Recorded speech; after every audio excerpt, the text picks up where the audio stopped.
para estudiar y meditar. Viernes 20 de marzo. Estamos culminando hoy la lección número 12. Ya mañana, Santo Sábado, entramos en la lección número 13, última lección de este trimestre.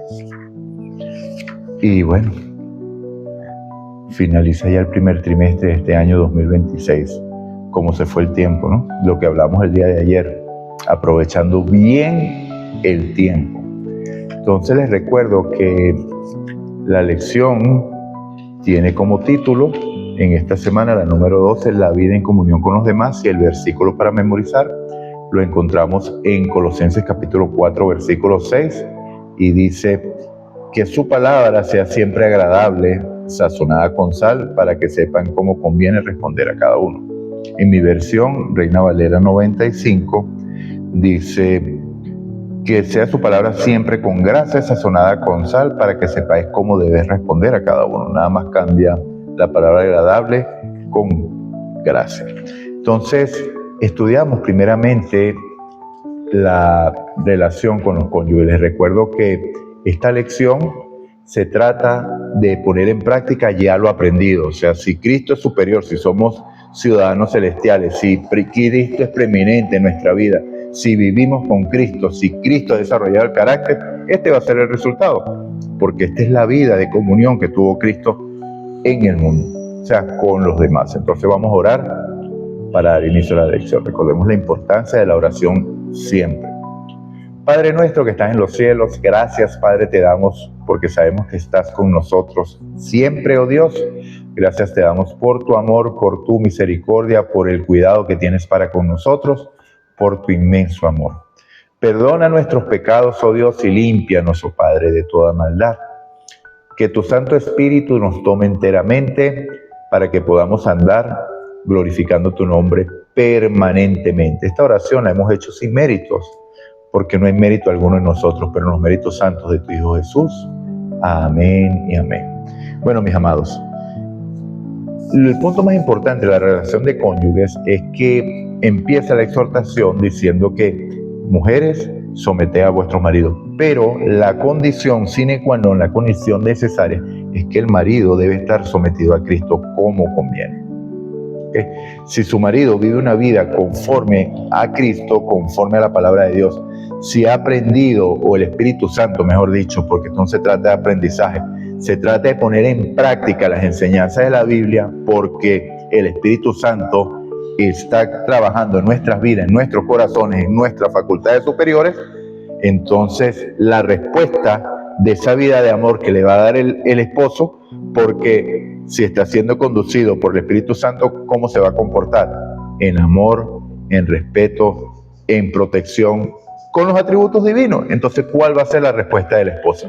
Amor, ¿sí? El amor, y el amor también se demuestra con hechos. ¿Cómo? Con esa sumisión necesaria, con esa ayuda idónea, porque el problema no está en la palabra, el problema está en cómo entendemos la palabra, porque la palabra sumisión yo creo que está mal comprendida porque implica renunciar al yo. Y eso es algo bueno. Eso no es algo malo. Eso es algo bueno porque es lo que debemos hacer como cristianos. Este yo murió. No es que debe morir. Este yo murió cuando entré a las aguas bautismales. Este yo murió cuando acepté a Cristo, porque el Santo Espíritu, hay un nuevo nacimiento en ese momento que se manifiesta públicamente cuando entro a las aguas bautismales, pero el momento exacto es cuando acepto a Cristo como Salvador. ¿Sí? Entonces, muero al yo, y entonces la palabra sumisión no tiene ninguna, o sea, no hay ningún problema en decir la palabra sumisión. ¿Por qué? Porque yo, muerto al yo, estoy sujeto a Cristo. Yo no tengo problema en aceptarlo.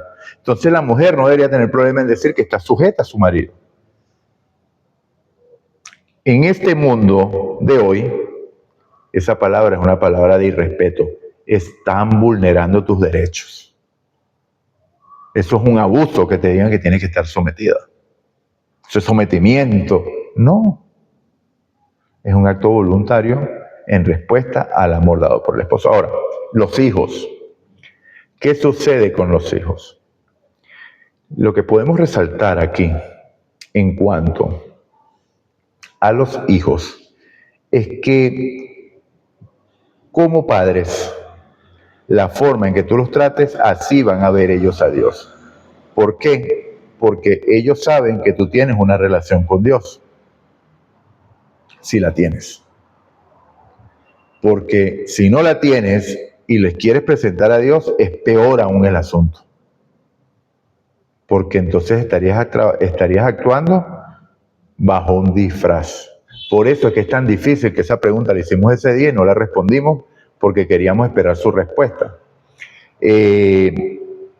Por eso es que es tan difícil predicar a la familia o convencer a la familia, aunque nosotros no convencemos a nadie, es el Espíritu Santo. Pero cuando tú le predicas a la familia y no vives una vida conforme a la palabra de Dios, ellos lo saben. ¿Y a quién vas a engañar? Entonces, no debes provocar a ira a tus hijos. Preséntale a Dios como Dios te ha tratado a ti, con amor, con misericordia, con paciencia, para que ellos el día de mañana puedan decir, así tomen malas decisiones, porque pueden tomarlas. Si tomen malas decisiones, puedan decir, yo sé en quién he creído, porque Dios me dio un padre que me amó, que me soportó, que me cuidó, que me guió, pero las decisiones fueron mías. Y sé que mi padre es inspirado por Dios y puedo confiar en Abba, en Papito, porque sé que de él depende la vida. Puede parecer muy sencillo para usted. Tal vez su hijo se fue de la iglesia, tal vez usted le presentó el amor de Cristo y lo trató como Cristo lo trató a usted y se fue de la iglesia y tuvo una mala respuesta, una mala experiencia con su hijo. Tal vez, no lo sé. Pero escuchamos de Dios ayer, el día martes, que hay un versículo muy conocido que es Proverbios 22, capítulo 22, versículo 6, o Proverbios 22, 6, que instruye al niño en el buen camino y aun cuando fuere viejo no se apartará. ¿Por qué? Porque esa semillita queda allí, tocando la puerta. Y también el versículo 15 vimos que la vara no daña al muchacho. ¿Ok? Que también la corrección a veces era necesaria. Entonces, en la relación de padres e hijos y cónyuges, es importante poner a Dios en primer lugar. Si estamos en manos de Dios, el hogar va a ser un pedacito de cielo. En el hogar se va a respirar paz. No son de ese tipo de hogares que tú escuchas esos gritos que lo que falta es los golpes y la situación de violencia. No, va a ser un hogar de paz y eso da testimonio por sí mismo. Porque los vecinos generalmente están atentos a lo que pasa. Hay veces que dirán, oye, en esa casa nunca pelean, ni siquiera una pelea para poder uno enterarse de qué está pasando en ese hogar. Porque viven unidos en espíritu y en verdad, en el amor de Dios y la gloria sea el Padre. Ahora, las relaciones laborales, ¿qué es lo que podemos traer a colación? Hacer las cosas siempre como para el Señor y no como para el hombre. ¿Okay? Y presentar a Cristo. ¿Por qué? Porque eres un embajador. Llevas el nombre de cristiano y siempre vas a hacer un espectáculo. La oración es necesaria porque es la comunión. Es donde tú le manifiestas al Señor que vives en un mundo de pecado y necesitas de su gracia. O hablas con Él y Él te habla a través de las Escrituras. Es un acto dinámico. Pero Él no te va a responder a algo que tú no le has pedido. Porque tú por ti mismo nunca vas a llegar a buscarlo a Él. Nunca. Es Él el que te busca a ti siempre. Entonces, háblale a Él, porque Él está más que deseoso de escucharte. Estoy hablando a ti que ya tienes una relación con Cristo o que la tuviste en algún momento. Si la tuviste y te alejaste de Cristo, no te preocupes, porque Él está allí solamente esperando tu llamado, aún hoy, porque la gracia está abierta. Pero va a llegar el momento en que la puerta de la gracia se va a cerrar y el tiempo es corto, mi amado. Simplemente ve alrededor, ve los acontecimientos, ve las señales. No hay una fecha definida, pero las señales indican que Cristo está a las puertas, mi amado. Una vez más lo voy a decir, las señales indican que Cristo está a las puertas. Entonces, oremos unos por los otros. Oremos, te pido a ti la oración por mí. Ora por mí para que yo pueda llevar la palabra de Dios, pueda responder a cada uno como conviene y la obra de Dios pueda seguir. ¿Queremos ir a casa? Yo anhelo darle ese abrazo a Jesús. Yo sé que tú también, porque no hay nada que nos pueda dar mayor gozo que pensar en ese abrazo que Jesús nos va a dar cuando lleguemos allá. Ven bien, siervo fiel. En lo poco has sido fiel, en lo mucho te pondré. Entra en el gozo de tu Señor. Y ese abrazo, gloria a Dios. Cuánto anhelo, Dios. Cuánto anhelo ese encuentro físico contigo, porque sé que ya nos encontramos y estamos hablando aquí. Y tú estás aquí en este video, en este momento. Pero anhelo darte ese abrazo, Señor. Sé que falta poco. Bueno, mi amado, cerrado el paréntesis. Entonces, oremos los unos por los otros. Y, bueno, que nuestras palabras sean siempre llenas de gracia, sazonadas con sal, para responder a cada uno como conviene. ¿Okay?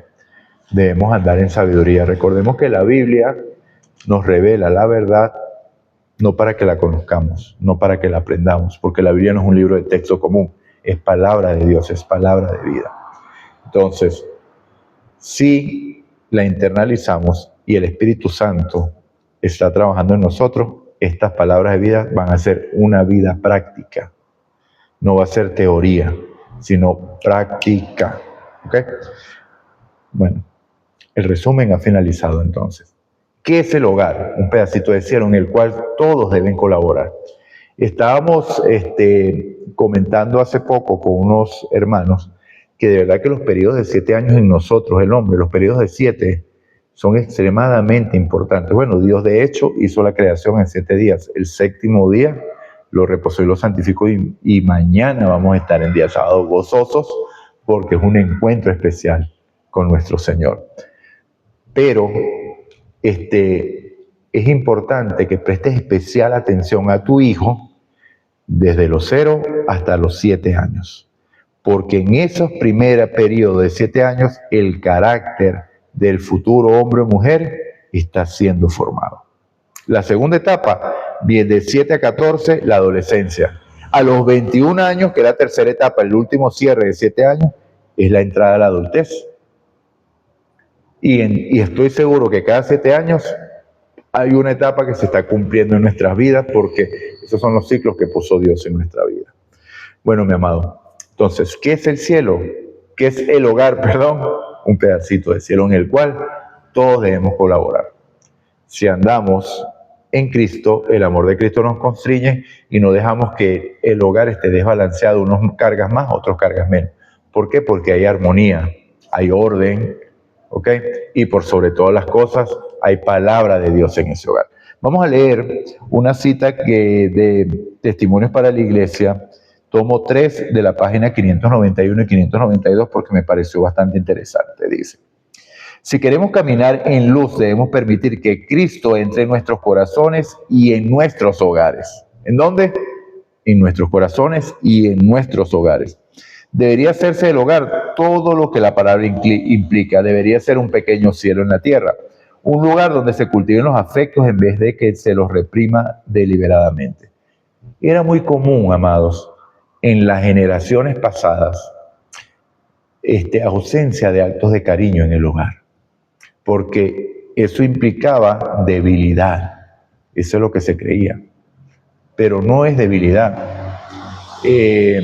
Yo cuando conocí a Cristo, porque yo crecí en un hogar, no porque no tenía, porque yo recuerdo estando niño, cuando mi padre me tomaba y me cargaba y me decía, él tenía un huequito aquí, pues de la barbilla, decía un besito aquí, y eran momentos bonitos, que lo recuerdo con mucho cariño en este momento.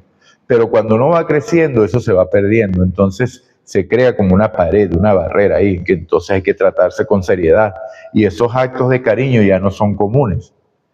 Pero cuando aceptamos a Cristo, yo dije, ¿por qué hay que dejarlos? Es bonito decirle a tu hermana, a tu hermano, a tu padre, te amo, papá. Te amo, hermana.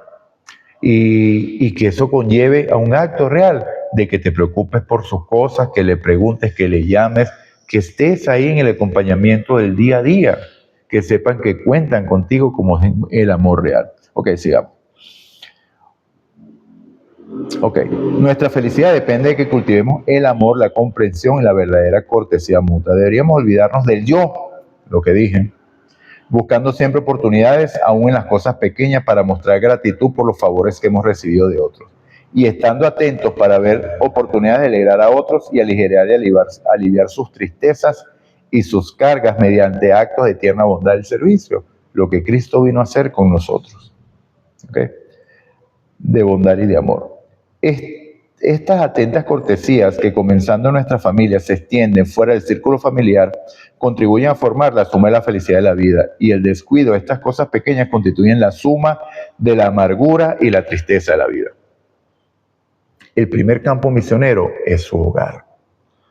Usted no tiene que esperar ir a Irán a predicar porque hay una situación difícil allá y entonces la gente está muriendo sin Cristo, si su hogar está siendo descuidado y Cristo no mora en su hogar.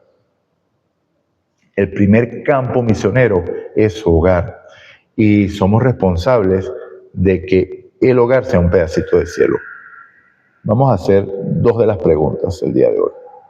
Si eres una persona casada, ¿qué principios les han ayudado a ti y a tu cónyuge en su relación? ¿Qué consejos puedes compartir con las personas solteras acerca de cómo deben prepararse para los desafíos que siempre traen consigo el matrimonio? Mire, hoy vi el estado de una hermana y me pareció tan bonito porque el estado decía, el corazón de una mujer debería estar tan escondido en Cristo que la persona que quiera conquistarla tenga que introducirse en el corazón de Cristo para poder encontrarla. Parece una frase romanticona y hasta cursi, ¿no? Pero una realidad tremenda allí. ¿Cuál es el consejo que le puedo dar a las personas que están pensando contraer matrimonio? Si la otra persona no tiene una relación real con Cristo, piénselo, analícelo, porque es lo que va a garantizar que su hogar funcione. Vivimos en tiempos difíciles y peligrosos en el cual aún los escogidos van a ser tentados fuertemente. Entonces, ojo. Segunda, muchos padres cariñosos y atentos que criaron a sus hijos en buenos hogares cristianos ven años después a esos hijos ya adultos lejos de la fe. Triste esa situación.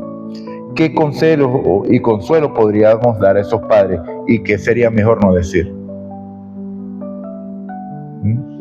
Interesante esta pregunta.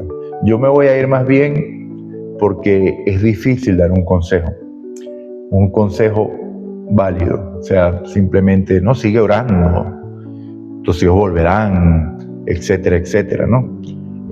Pero más que no decir, yo creo que es importante, porque generalmente somos dados a soltar la lengua, ¿no? Entonces, cónchale, pero mira, ese hijo tuyo se fue para el mundo. Por allá lo vi en un concierto. Pero qué terrible, yo no puedo entender cómo ese hijo tuyo que se crió aquí en la iglesia, que creció, haya llegado a ese estado. ¿Has escuchado comentarios de ese tipo? O peor aún, ¿has hecho tú comentarios de ese tipo? Recuerda que tu palabra sea siempre en gracia, sazonada en sal, para responder a cada uno como conviene. Oremos. Señor Dios y Padre de la Gloria, te damos las gracias por este día, Señor. Gracias te damos por esta lección, por cómo tener las relaciones con los demás. Es importante la comunión con los demás, como es importante, y cómo Cristo a través del Espíritu Santo nos guía en tener unas relaciones interpersonales sanas, productivas, fructíferas en tu amor. La gloria es solamente tuya, oh Dios. Ayúdanos, tómanos enteramente como tuyos para que tu Santo Espíritu nos lleve a andar glorificando tu nombre constantemente y no seamos oprobio a tu causa. Que nos comportemos como lamentablemente en el pasado, que donde llegaban causaban oprobio al nombre de Dios. Ayúdanos, Señor, a ti, a vivir para ti, a funcionar en ti, pero para eso necesitamos que tú nos tomes enteramente, porque si ese yo sale, tu nombre va a ser blasfemado, Señor. Pero si tú nos controlas, tu nombre va a ser exaltado, porque es una obra que haces tú mismo por amor a tu nombre, Señor.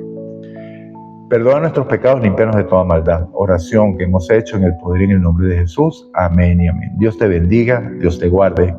Maranata, Cristo viene. Vamos a ver cómo se llama la lección número 13, que no la he abierto. La última lección número 13 tiene por título Permanecer en toda la voluntad de Dios. Gloria a Dios. Dios te bendiga, Maranata.